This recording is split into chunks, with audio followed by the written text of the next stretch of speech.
Hey guys, how you doing today? Today's another Patreon video. I got another Patreon. Thank you so much for being my Patreon. Thank you so much for participating. Thank you so much for helping and supporting me. I appreciate it like you would not believe. Thank you for your question. I'm looking forward to talking about it. And if you guys want to be a Patreon, please, it's in the description below, right? Throw a buck my way. I'll make these videos for you as well. I will read anything you want and I will comment or critique anything you'd like. We need to be supporting leftist voices. We need more people to be talking from the leftist perspective. We are fighting against enormous far-right imperialist forces, and we need to come together in solidarity to realize that we can do better and we should do better. And I have come to see, and I mean, you can see it in my title, my name is the Canadian Commie. I've come to see that the way forward is through communism and through the history of communism. And so my Patreon sent me a message and asked me a very broad question.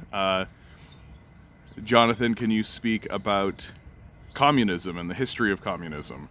It's like, that is a very, very, very broad section. So I sent back another email and I was like, can we maybe narrow that up? And he's like, oh, maybe focus on the USSR. And I'm still like, pretty broad subject. So I think I'm just going to lean into the broadness of it, and I'm going to use this as an opportunity I'm going to spend a little bit of time and just talk about my own journey, how I became a communist, how I decided that I was going to be a communist, and then move into talking about the USSR, but also places like Venezuela, Cuba, and most importantly on the world stage today, China. I don't think you could be talking about modern communism without talking about China. I think that's a very important thing to talk about, but we will get there. It'll be a long and winding and beautiful road, and so let's enjoy the beautiful day and have a nice, friendly conversation about communism. Hey, how about that? So, as I've told all of you guys before, I was an evangelical Christian, right? That I used to believe that there was a wizard coming back at any moment, and that a man in the clouds had written a magic book. Right? And those were firmly held beliefs until probably about my mid-20s, right? And you can't really have your feet on the ground if you're thinking that way. But my Christian upbringing also did come with a series of moral imperatives, right? It's just that evangelical Christianity sort of excludes those moral prerogatives from anyone who is non-white or evangelical Christian. So sorry, there's a lot of construction going on over here. I think we're going to do a little bit of a walk and talk. And so the abandonment of evangelical Christianity gets rid of the magical thinking, gets rid of all of that, but keeps the sort of moral backing, right? The idea that we should, hey, think about other people. Maybe spend a moment in another person's shoes. Consider their position. From here, and during this period of time, 9/11 occurs. I consider 9/11 to be a pretty major radicalization moment for me. I mean, I'm a small rural prairie man, right? Like, I come from a very small town, small community in Manitoba. And 9/11 is this enormous radicalization moment where suddenly there are these people who I only knew really through our lampooning of them through film and television. And suddenly we're getting hit by them, right? And the explanations that were given to the populace, they hate us for our freedoms, right? We're going over there to spread democracy, all of this kind of stuff, honestly sounded childishly hilarious. Like, and that's coming from somebody who at the time believed that a wizard was coming back at any moment, right? Like, it doesn't make sense on an incomprehensible kind of a level. And so I began my pursuit of research, right? I'm in university at this time, and I start to research this subject. I start to discover more and start to find out more, and start to discover the history of this event and what leads up to this event. And and it really does all culminate onto the WMD lie, right? That the CIA is willing to, with the State Department, with Colin Powell, with these sorts of figures, are completely willing to stand up in front of the American populace and tell grand mass-scale lies in order to achieve military objectives. And this is coming from a Western democratic society, right? A society I was taught, it's good, and we're fighting for justice and truth and freedom and liberty and all of these sorts of wonderful ideals on the stage, right? And because of my Christian upbringing, I was constantly saying, like, this sounds exactly how the Romans would talk, right? While they were crucifying Christ, right? That the Romans would say things like, yeah, we're for truth and for liberty and for the freedom of all civilized people and all this kind of stuff. And then they would nail someone to a board, right? Someone who I was supposed to consider my Lord and Savior. And so it sounded wrong, and it was based on a lie. And this was the moment that I learned the lesson of the WMD lie, which it's clear our society has not, which is, don't trust the CIA, don't trust the State Department, be very skeptical of what we as a nation claim about other nations, right? And so from that point forward, I kept moving forward with my study of the humanities. I kept moving forward with my study of history. And in 2008, the Occupy Wall Street movement, this was the movement, the moment when the populace sort of struck back against the oligarch class that had erected itself. And the 2008 financial collapse, in many ways, is the end of the American economy. That it continues to lurch forward, but it never really recovers from this crash. And because America turns itself into a failed state, it refuses to actually help the populace. It bails out Wall Street, it bails out bankers, it bails out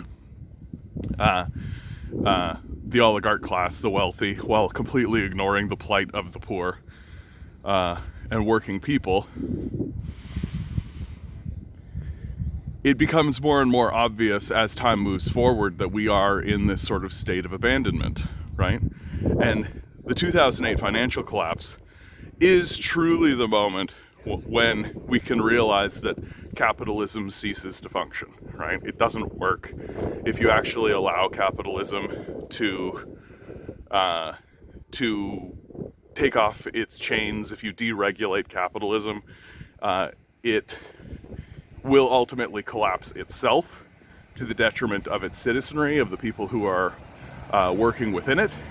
And that was made obvious to me, right, in 2008. And the previous financial collapses, I was perhaps too young, a little bit too disconnected from the workforce to really understand it. And it's not until I go back and take a look at the consequences of those financial crashes on the populace that I come to see that, these crashes are endemic, right? They are part of the capitalist experience. That this isn't a flaw, it's a feature of capitalism, that this is how capitalism operates. And once you put that together, well, I start looking for other solutions. At first, it's the basic income, right? Stuff like the Fight for 15. And I do think that those are at firsts, because it's natural for citizens of a country to ask for small incremental kind of changes. We want to say, hey, my experience of this place is not that great. It could be better. I have a small solution if it pleases you, my lord, right? And something like a basic income makes complete and total sense, because we gave probably 5 times the amount of money, if not more than that, to banks and stockbrokers and these sorts of organizations, the stock market, to bail them out. And they took the money and jammed it into offshore accounts and did nothing with it. And so it became very... And if we can do that for them, of course we can do that for the populace. And this idea that the populace is going to waste the money or some kind of thing, right? Like these sort of statements get quickly rebuffed once you realize that the whole idea of supply side economics is a fraud in the first place. It never worked, it doesn't work, it fails on the face of it. And so this is all the lead up to my journey into communism. And funnily enough, it's when I encounter the figure of Jordan Peterson.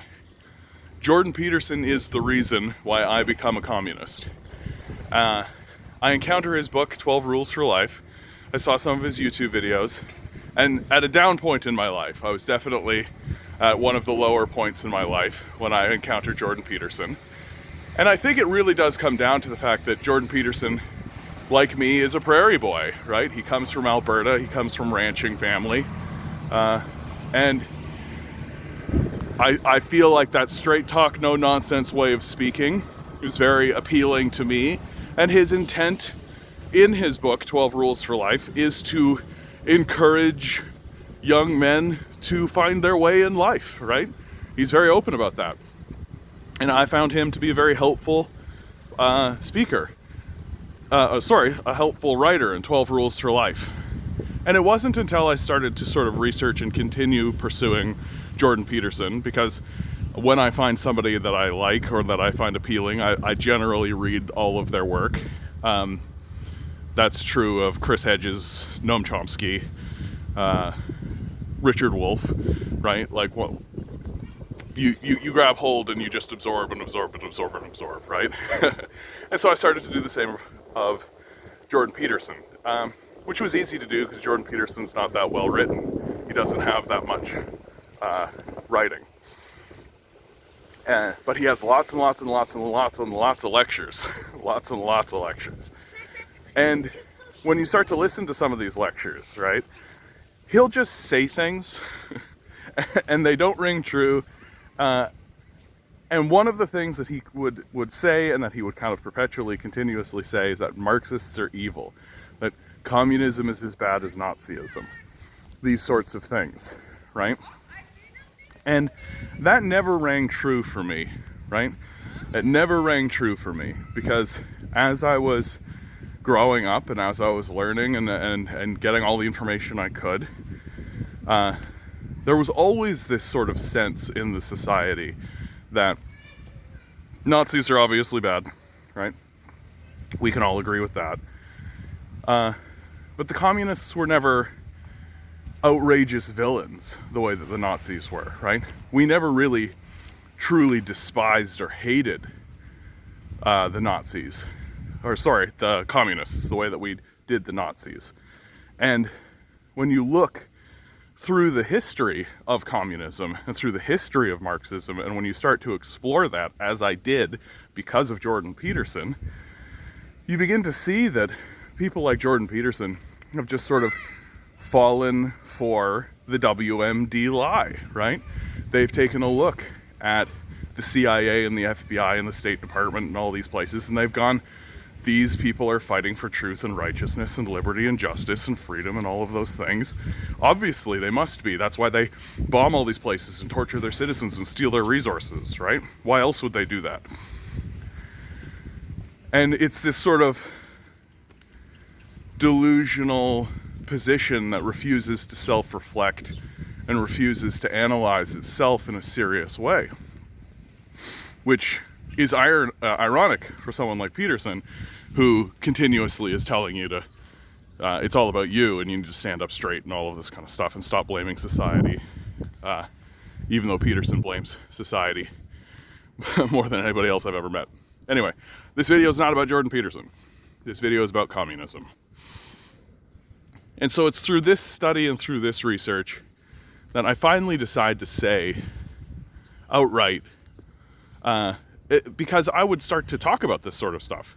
I would start to confront the large-scale propaganda that exists in our society. I would start to address it, much how we should be addressing the WMD lie, much how we should be addressing the continued and future lies that are coming out of the State Department and the CIA, right? How we should continuously be skeptical of what's being said by these organizations. And people kept telling me that I was a communist, right? Because I kept focusing on issues like the basic income, issues like poverty alleviation, issues like homelessness. Like, why do these exist in our society at all, right? It seems abjectly abhorrent. It seems just viciously evil that a society would call itself a civilized society while there are literally people sleeping on the streets. Like, it seems completely intolerable to me, and yet I'm supposed to accept it in our society. And I would start to talk this way, and people would call me a communist. And so I kept reading, and I kept researching, and I kept finding more, and I kept doing this, that, and the other thing. And in the end, I just decided, look, if people are going to just call me a communist, then I'm going to call myself a communist. I'm not even going to bother. Like, forget about the discovery. Let's be more upfront about this, about what my perspective is and what my position is. Because when you look through the propaganda, and we are a heavily propagandized culture here in Canada, but in the United States especially, for sure. I don't think there is a more heavily propagandized culture than America, certainly. Basically everything they think they know about the world is wrong. And this becomes more and more obvious when you do any amount of research on some of these countries that they're attempting to invade or dismantle or destroy. So, like, one of the very strange things that people would say to me is, well, tell me a time where communism was successful. And of course, what they're saying is that every time communism is attempted in a country, it seems to go away, right? And of course, the insinuation, the assumption is that communism goes away, the culture shifts away from communism because they realize how bad communism is, or communism collapses as a system, or all the kind of, regular propaganda that we're hit with. But when you actually look at the situation that is occurring in those communist situations, it's usually a coup, right? It's usually some kind of CIA op, some kind of internal rebellion that is supported by the CIA, funded by the CIA in many cases. Even a place like the Soviet Union, right? Everybody talks a big game about how the Soviet Union collapsed because of its communism as an inferior system and all of this kind of stuff. That's completely false, right? There were mass protests in Russia, in the Soviet Union, throughout the 90s because the political class in Russia at the time was co-opted and taken over by neoliberal capitalist forces, and the populace knew it, right? That they purposefully, along with the United States State Department, along with the CIA, they purposefully move the Soviet Union away from a communist model into a capitalist model. And it's for very obvious reasons, right? The US wants access to Russia's resources. The US wants access to those markets, as they like to call them, right? They want to enslave the society and indenture the servants and do all this kind of stuff, right? The way that capitalism operates. And you do more research and you do more research and you figure these things out and you figure these things out. And you take a look at the achievements of the Soviet Union. People say, oh, communism has failed whenever it's tried. I will happily rebuff this, right? Communism has not failed whenever it's been tried, right? The Soviet Union had no homelessness, right? For goodness sakes, the Soviet Union was the first country to put a man into space, the first country to put any life form into space, to get into space in the first place, right?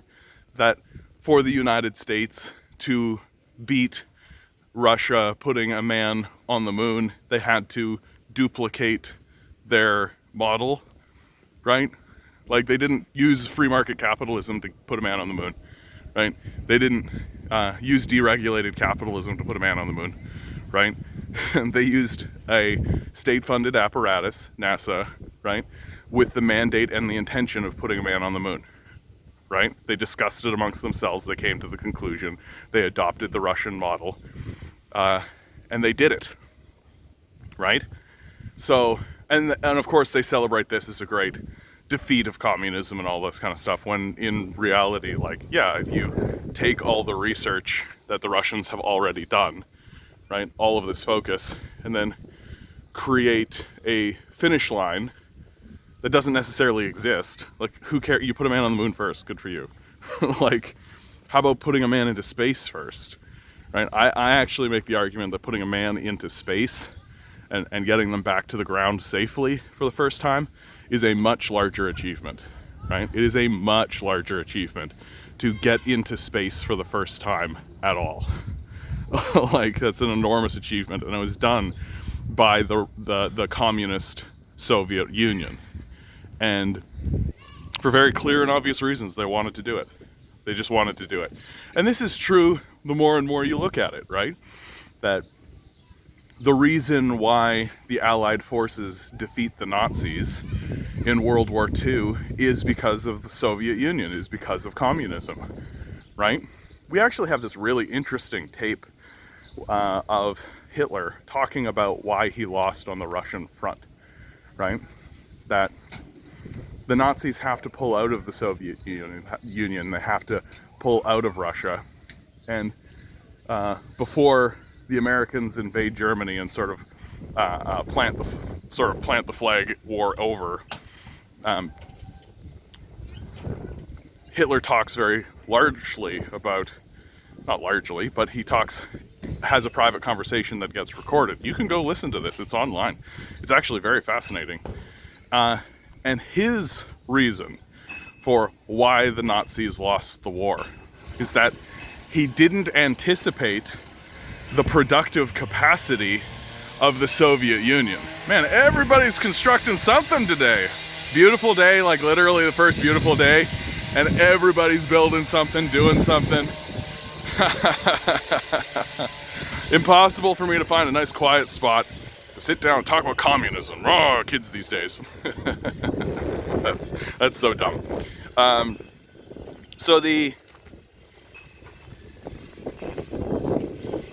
Soviet Union, right? The Soviet Union in World War II. So Hitler says he didn't anticipate the productive capacity of Russia, that he didn't perceive that it was going to happen. So this means that his culture, right, a capitalist, industrialized culture, right, gets defeated by a previously agrarian feudal society that's still trying to figure itself out, takes enormous heavy losses because of the invasion into Russia by the newly industrialized army of the Nazis.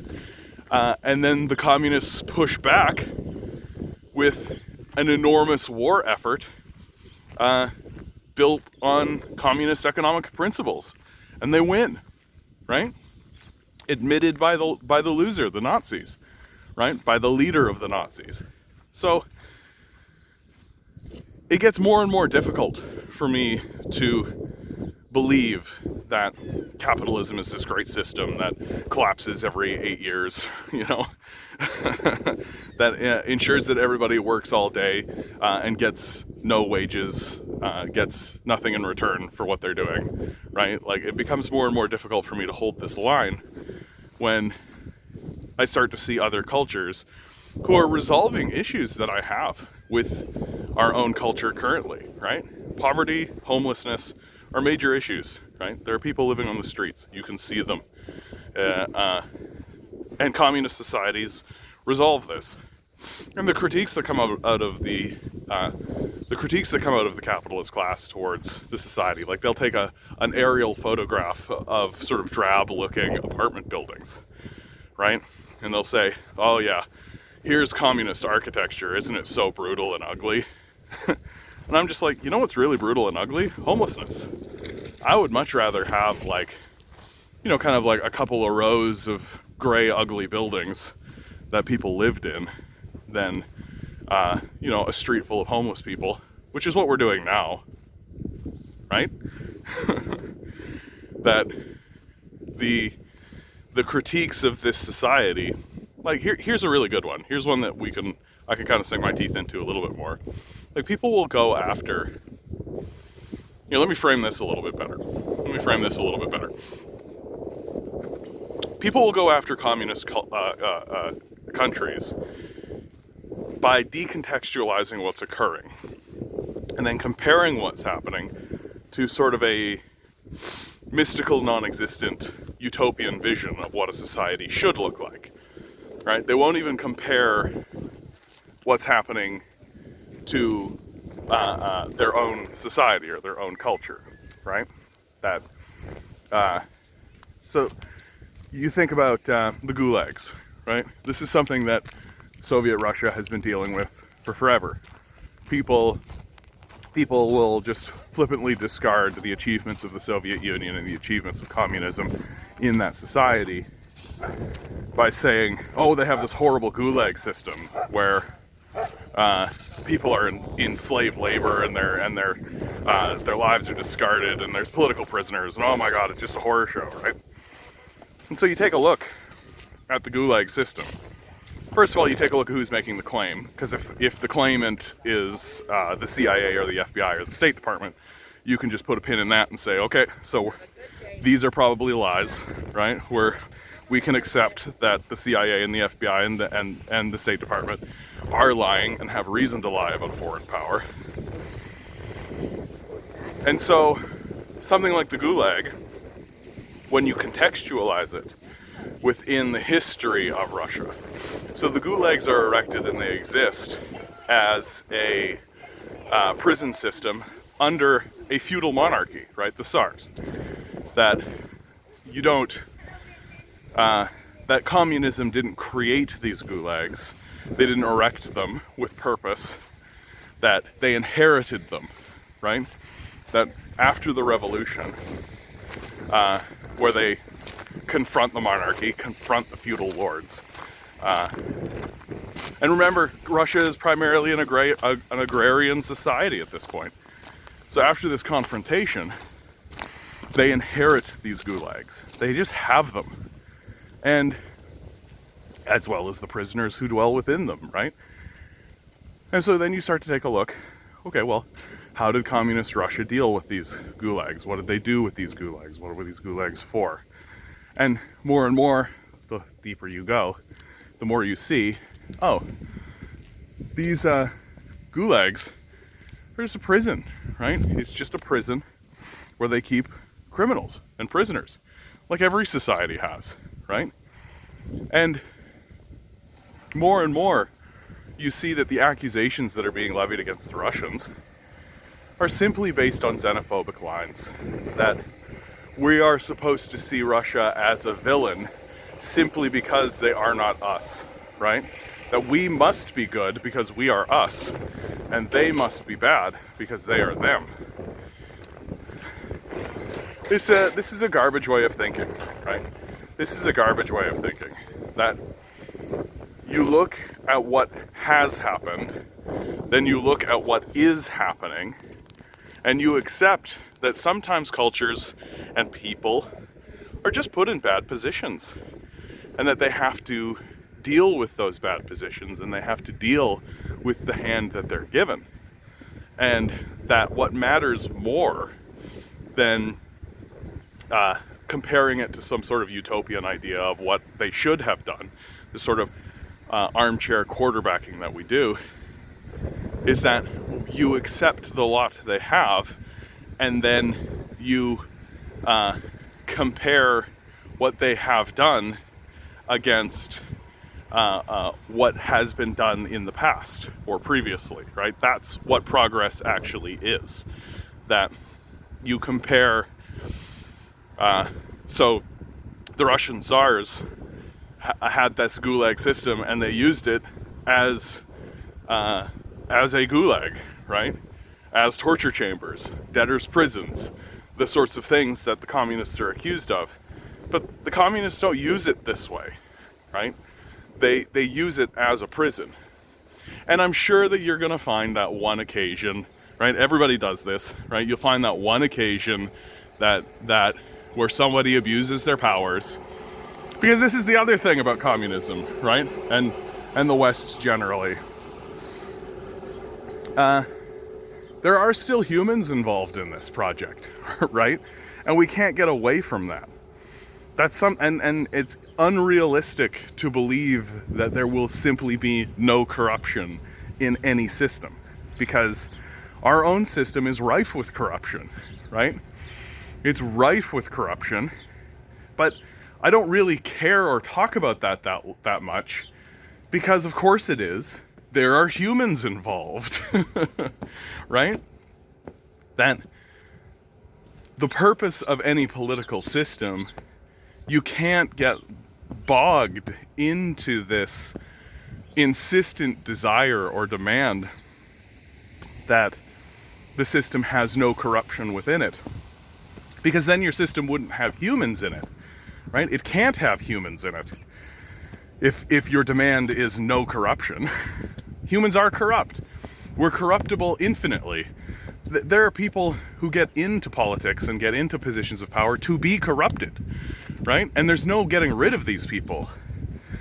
So the best thing that we can do is try to structure our system so that corruption is not rewarded, that corruption that is systemically rooted out.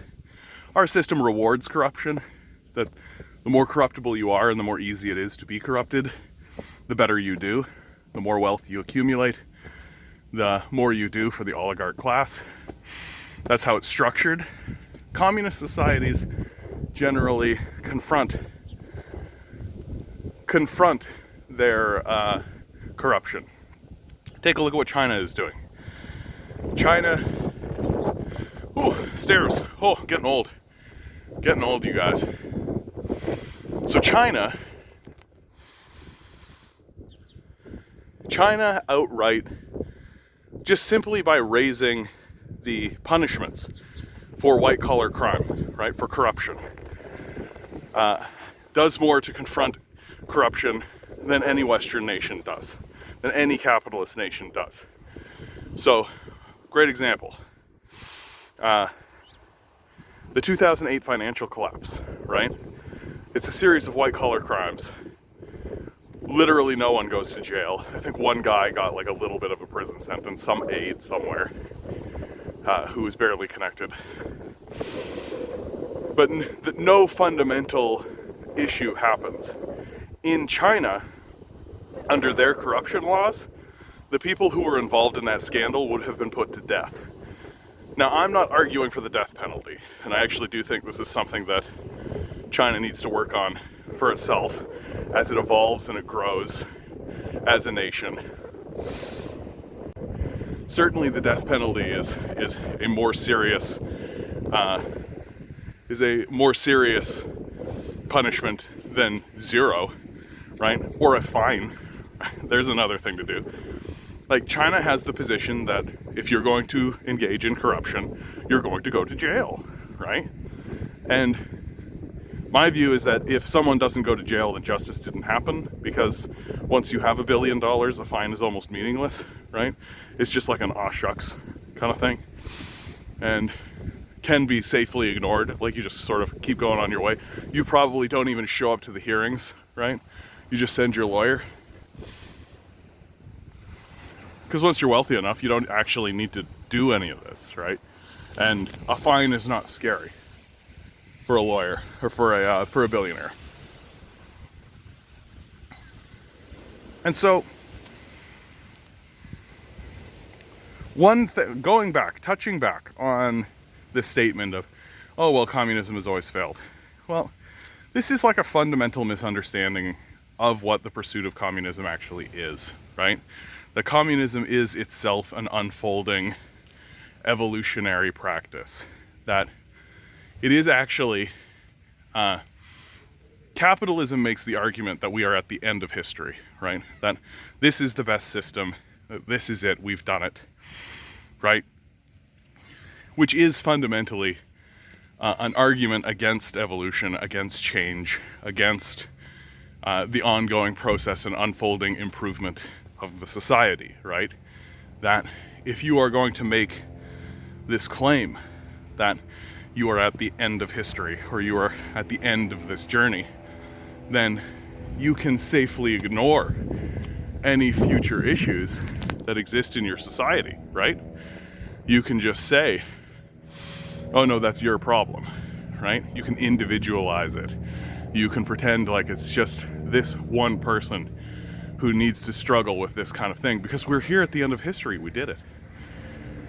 Whereas communism links itself more closely to what the evolutionary experience actually is in societies and in life, which is constantly unfolding, constantly changing, constantly struggling, constantly, we hope, improving. And it's not truly an end point, right? That there is this idea of a workers' owned society. There is this concept that exists of a society that is owned by and run by a single class, and that class is the workers, right? And in this way of having the one class, you live in a classless society, right? Has that ever been achieved? No, obviously not, right? Obviously not. This is a mass scale, huge project, right? This is a multi-generational project that is difficult to achieve while there are forces that are actively attempting to thwart it, right? But there have been gains. And there have been, and even more embarrassingly, there have been gains in our own society, right? You take a look at the history of our own labor movement, which is largely put up by communists and socialists, right? That the reason why your children don't work in mines anymore is because of the labor movement. The reason why you have a weekend, the reason why there is such a thing as a minimum wage, the reason why there are pensions, right? Really basic stuff that we take for granted as a people exist because of the hard work put forward by communists and socialists. That we are in this constant state of needing to grow and improve and grow away from the capitalist system that exists, right? That we can't just pop it into existence. That's not real. That's not how anything happens. That it requires a shift, and this shift requires a great deal of effort and a great deal of time to achieve. You just can't do it, right? There's too many decisions that have to be made. There's too many outcomes that are possible. And so you have to come together and steadily make this change in this direction, right? The capitalist solution to this insistence to these decisions is, we'll just let the free market decide, which ultimately just cedes all of the power to an unaccountable billionaire class, right? Whereas in a communist society, take modern day China, right? We like to pretend like China is this horrendous dictatorship right here in the West. China is a democratic society, right? They all exist within the Communist Party, but this is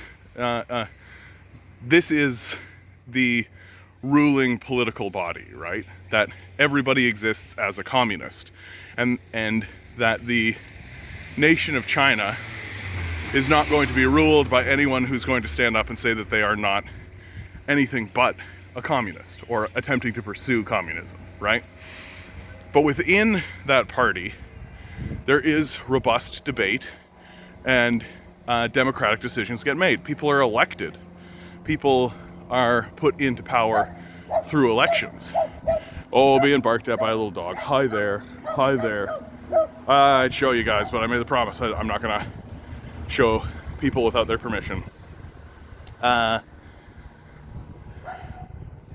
And because China is actually Like, the West will take a document where they say something like the dictatorship of the proletariat, right? And they'll be like, oh, they're a dictatorship. It's like a complete misunderstanding of the basic theory of the dictatorship of the proletariat, which is exactly what I've just said, right? We're attempting to create a society that is owned, operated, and run by the workers, right? And it is that the working class owns and operates the society. This is an enormous threat to capitalist power structures, right?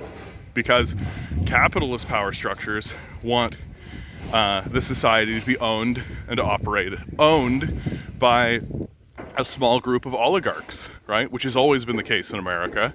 And they want it to be operated by the workers, but they want all the benefit to be taken by the rich, by the oligarch class. And they want the workers to get basically nothing, right? That's the arrangement that capitalism wants. And so if somebody stands in front of them and says, hey, wait a minute, you guys are worthless parasites, we can just get rid of you. This is an enormous threat to the sanctity of the capitalist project. And capitalism is also itself an unfolding project, right? And its unfolding project is to distribute wealth upwards to a small group and then collapse itself and revert the society back to feudalism.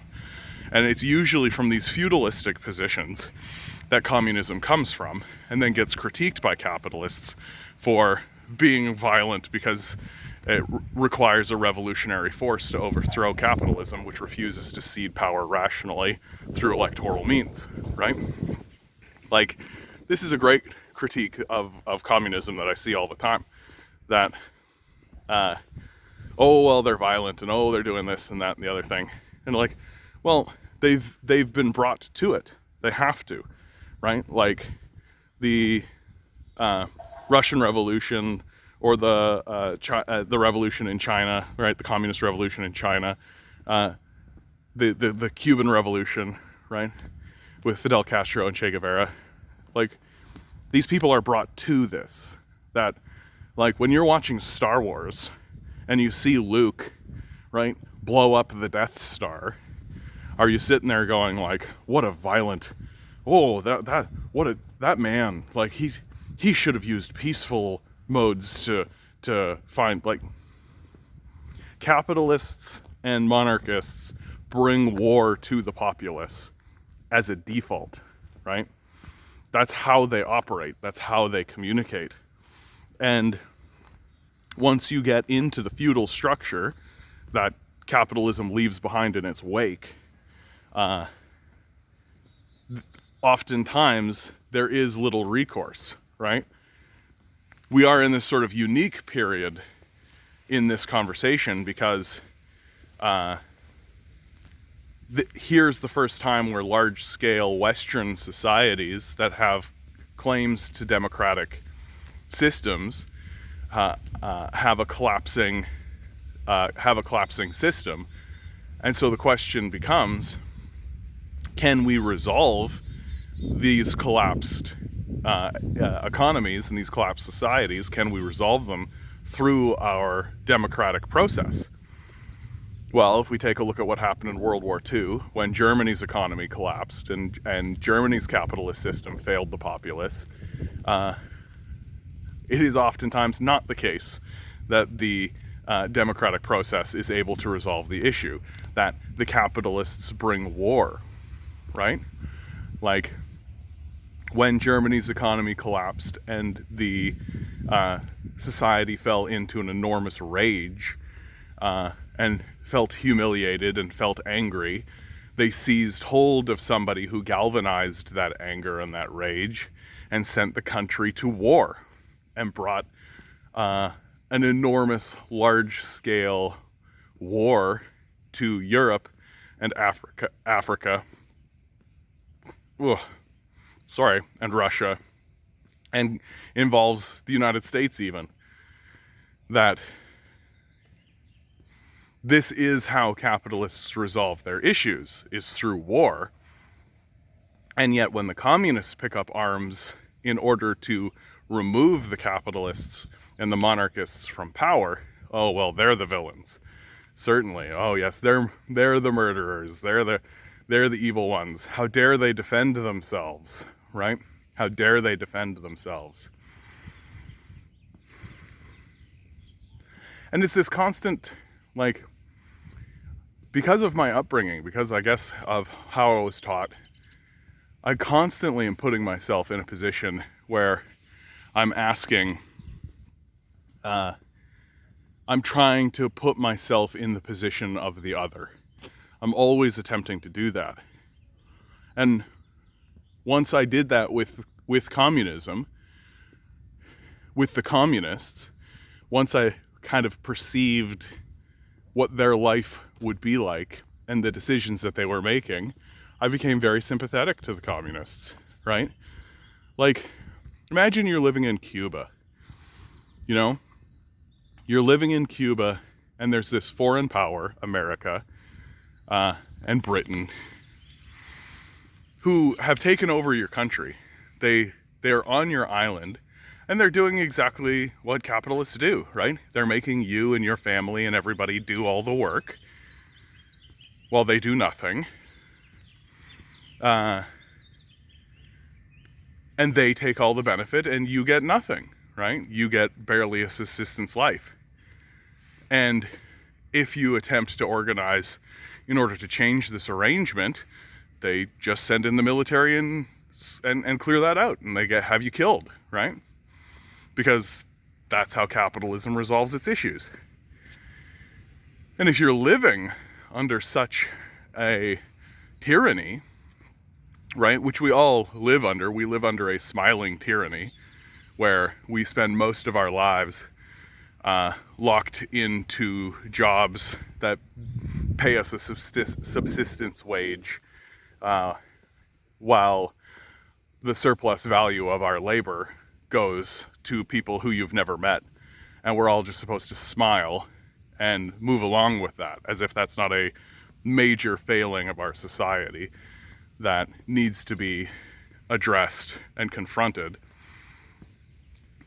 And if you live in a tyranny that isn't smiling, right? If you live in a tyranny that is naked and open, well, just like Luke Skywalker, right? Just like Harry Potter, just like Jesus Christ, just like all the heroes of Western stories, you fight back, right?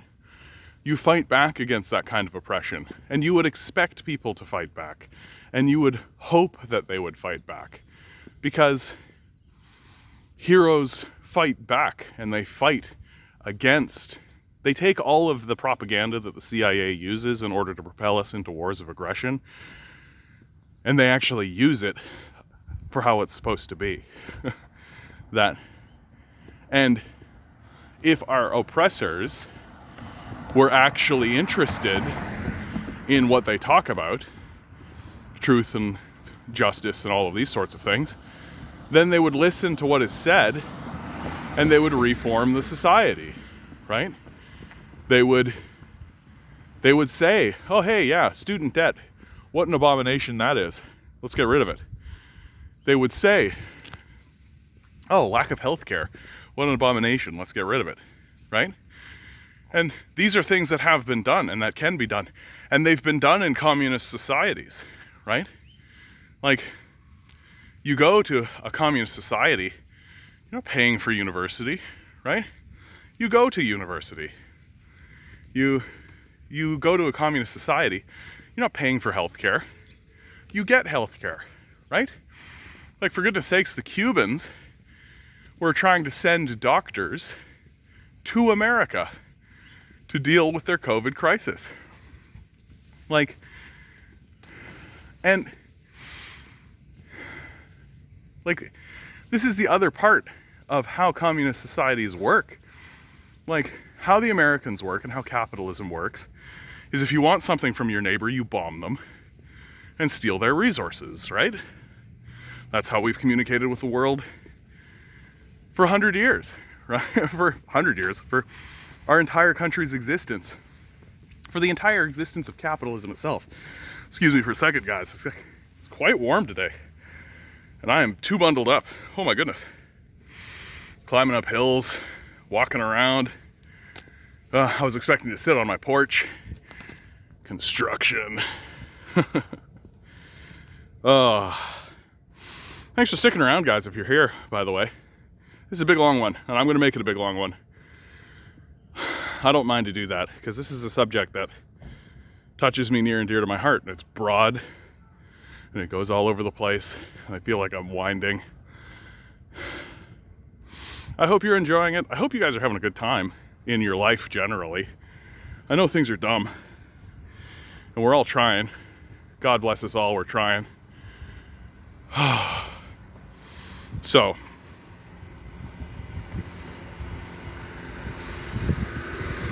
car. Might want to bring that one to the shop, bud. If you're driving around in a car and it's making lots of noise, you should just bring it to the shop. So,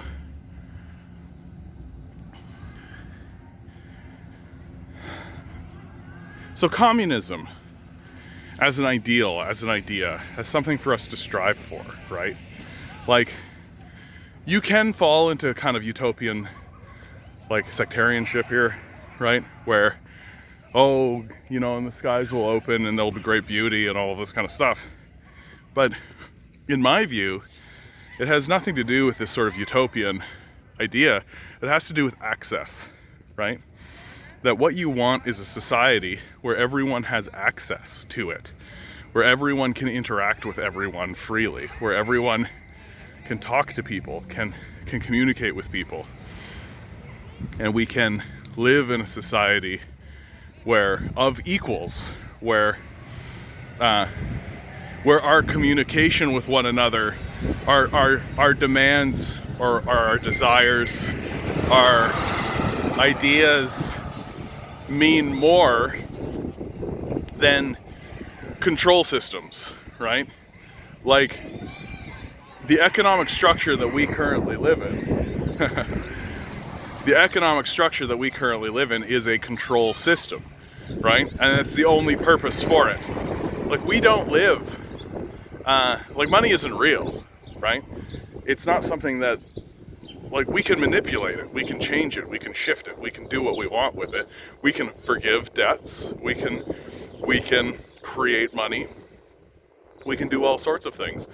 And communist societies generally understand this, right? That they use money as a way to smooth relations with their neighboring countries. They use money as a way to interact generally with the society itself. But like actual civilized countries and communist countries, when debt becomes an issue or when there is a concern surrounding money, forgive the debts, right? Get rid of this stuff. Don't worry about it, right? And the bottom line result is that if that creates kind of hurt, bad blood or bad feelings between two individuals or two organizations, well, then just stop doing business with one another, right? If you don't trust one another, just stop doing business with one another. But this idea of enslaving people to kind of a debt peonage, like, this is something that we resolved centuries ago, right? Like, we used to put people in prisons called debtors' prisons. We stopped doing that, right? For obvious reasons. A person in prison can never pay off a debt. So it's completely self-defeating. It's just a form of torture. And we've sort of reborn this in our society, that it's much worse in the States, where you can't bankrupt out of student loans. Like, that's a return to a debtor's prison structure.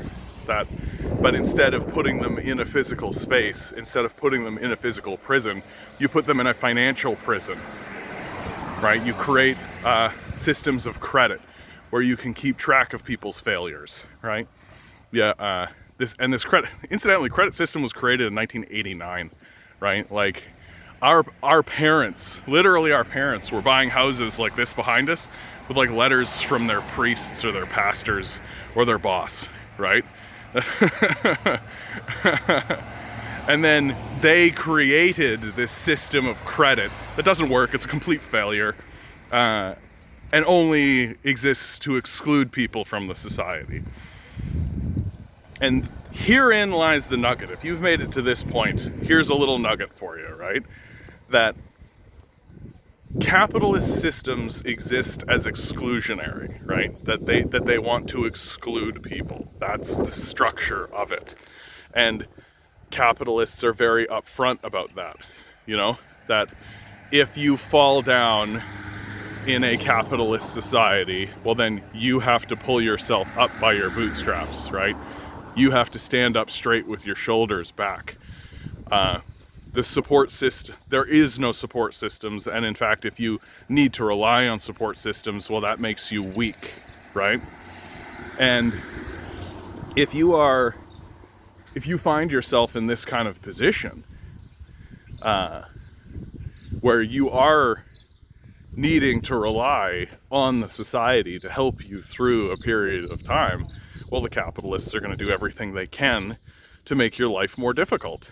And then eventually, the systems that they do erect, right, like our current welfare system, is one that excludes you from the wider society. You get caught in what's called the welfare trap. And we like to pretend as though the welfare trap is incidental, right? But it's very purposefully done. You want the people who have failed in the society to no longer be able to participate in capitalism. You want to exclude them from it. We've gotten to a point now, because of hard work in the labor movement from socialists and communists, where we're not willing to abandon people to starvation and exposure completely. And so we want people to have a little bit of support, thanks communists and socialists. But the welfare trap is that if you start to work again for a capitalist enterprise, you lose the welfare, right? You lose the help. And so for many people, they get caught in a trap where they can't actually make that transition to be productive anymore for capitalist enterprises, right? And so their labor just they have to join sort of this underground economy if they want to participate in any productive enterprise. And that's purposefully done because capitalists want to exclude people from the project. They don't care if your life is ruined. They don't care if you're homeless and alone. They don't care about any of that at all. You're gonna move on, and if you go and die, that doesn't matter to them. Communist systems run the opposite of this, okay? Capitalist systems are exclusionary. Communist systems are inclusionary. The purpose of a communist system is to include as many people into the project as you can. That if there is a group of people who are being left behind, or if there is a group of people who are in dire straits, you extend an inclusionary hand. You build their infrastructure. You support them. So the clearest example of this, you guys, is communist China.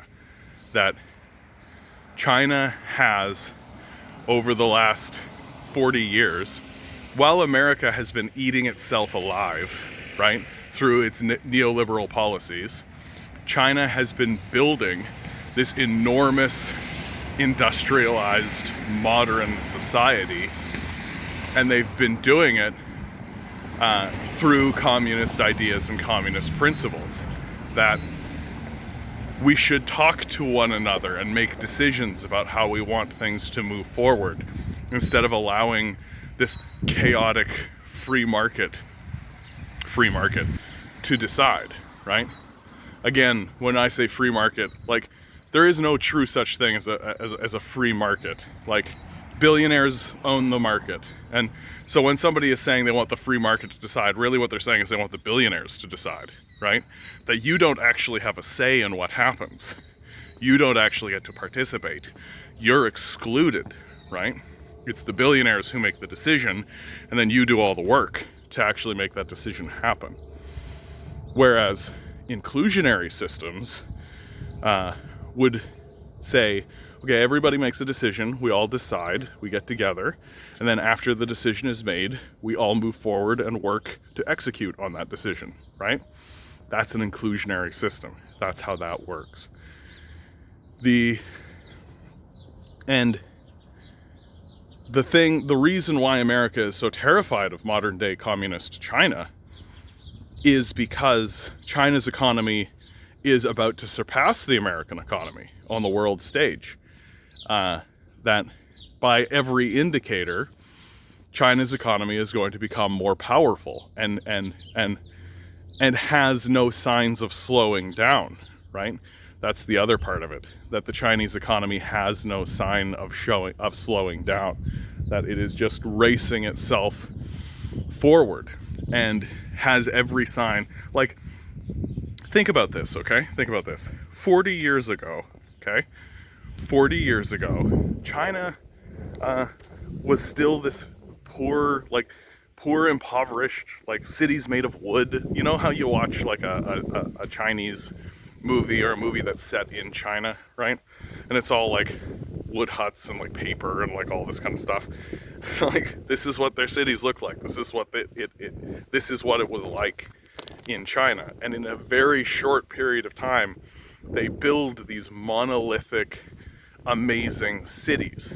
And there's this really interesting Vice documentary. I don't like to source Vice very often because Vice really does work to propagandize you against the subject, right? Their goal is to view the subject and have you work against the subject. Like, so for example, when Vice sends a camera crew to North Korea, it isn't to be like, wow, like isn't this isn't this cultural phenomenon that you're experiencing so fascinating and interesting? Isn't it creepy and weird? Like, instead of when they do a video on China's 11 empty cities, because China is building just cities. They're just building cities. They don't have population to fill it. They're just building the cities. It's filmed from this angle of like, isn't that strange and weird? Instead of actually saying like, China has a massive population problem that they're attempting to confront. They've confronted it through policies of various success, right? The One China policy, I think future generations will look at and say like, that's not very effective. But one of the other ways that they went about confronting the idea of their population growth is they just started building cities, right? They're like, okay, if our population's gonna go crazy like this, we need cities. We need cities right now to facilitate these future generations of growth that are coming. And so they just built these cities, and they're empty cities. Like, that's an incredible achievement, right? Nothing like that is going on in Western capitalist societies. Nothing like that is going on. China has high-speed rail that we can't even comprehend or believe exists, right? Like, we have fallen so far behind China that like China's growth to get to this point happened in the last 40 years. The next 40 years, China is going to build a society that is going to embarrass us. It is going to be like this glittering emerald jewel on the planet. And capitalists are going to do everything they can to destroy it.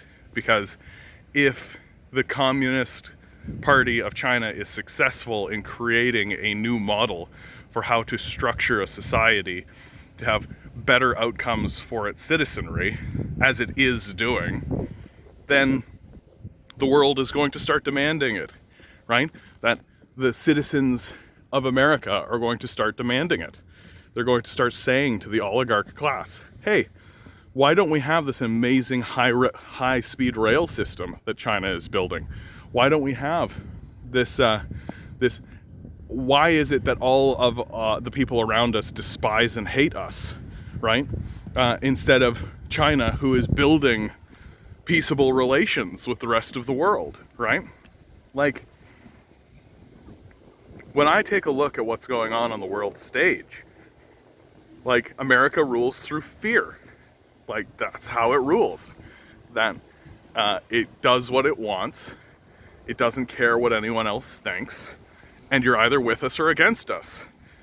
Which was a statement that was said by President George W. Bush, right? Are the Chinese talking that way? Is the Chinese Communist Party talking that way? No, right? The Chinese Communist Party is building is building alliances, is building peaceful relations with its neighbors, right? It doesn't want to go to war. War is wasteful, right? War is a waste of time. And China is well aware of what happens to a country if you go and invade it and colonize it, right? It experienced that. For a long time, it experienced that. From American invasions to European invasions to Japanese invasions, right? Like, China was sort of the kicking, it was the whipping boy of Asia, right? Like, it was the poor man of Asia, and it got beat around. And so now it's reaching this period of its power and prestige are growing on the world stage, and it doesn't want to duplicate that. It doesn't want to go into a region as a colonizer. It doesn't want to go into a region as a destroyer, right? It wants to continue building, continue lifting people up, continue growing, right? And the people who talk to me about China and who talk to me about how China is like this barbaric state, I'm like, who has China dropped bombs on recently, right? America literally dropped bombs on Iran yesterday. Like, who has China dropped bombs on recently?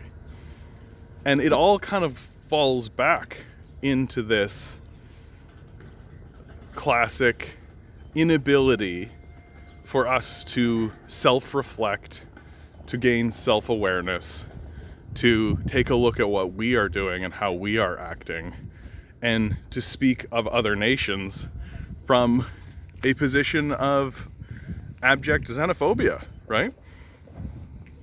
That we don't genuinely care what's actually happening.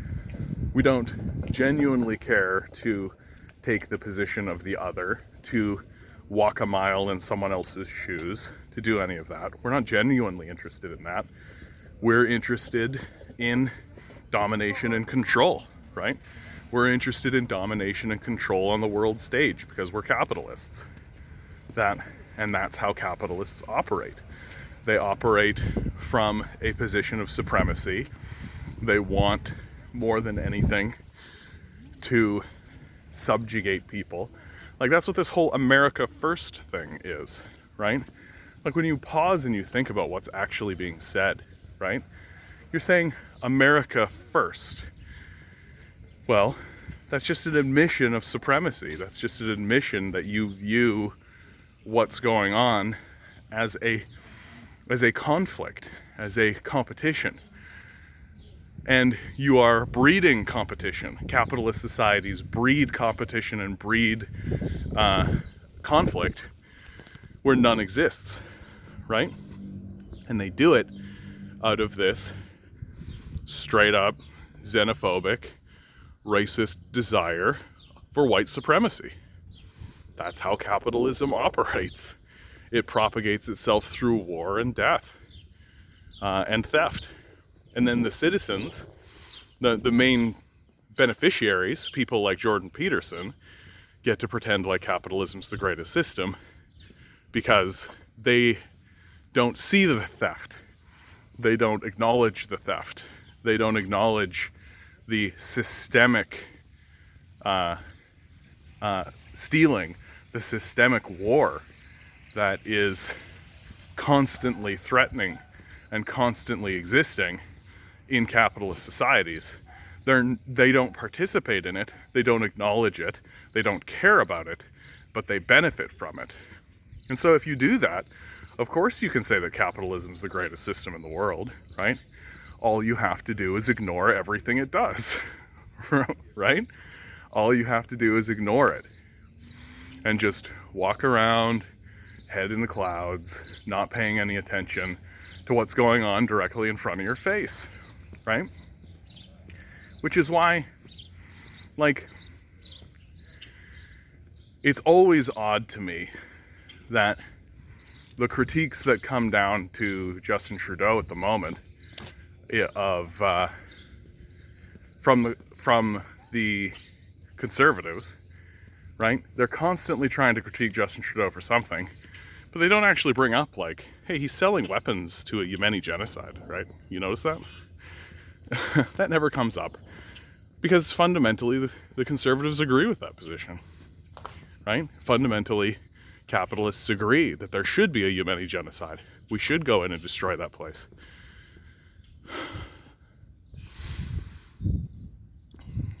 Okay, I think I'm going to end this video here.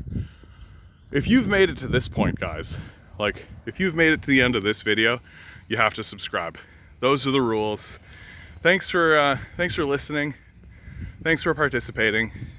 To my Patreon, if this didn't really hit the spot, if this wasn't really what you're looking for, just hit me back, okay? I will completely do another video. I'm happy to talk about this subject, as you can see. It's a beautiful day out today, guys. It's a beautiful day.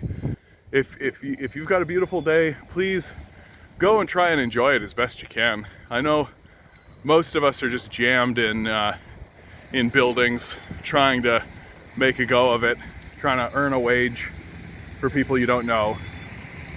But if you have a moment, hey, if you're listening to this video and you're inside, just take a moment and go outside, right? Sure, there's big loud trucks, but there's beautiful sunshine, there's beautiful everything, right? Okay, guys, don't let people gaslight you, right? We are being gaslit every single day. We are constantly in a state of being gaslit. We're told enormous large-scale lies, and we have no reason to believe any of it. You guys are doing great out there. I love you all. Good luck. We're gonna need it.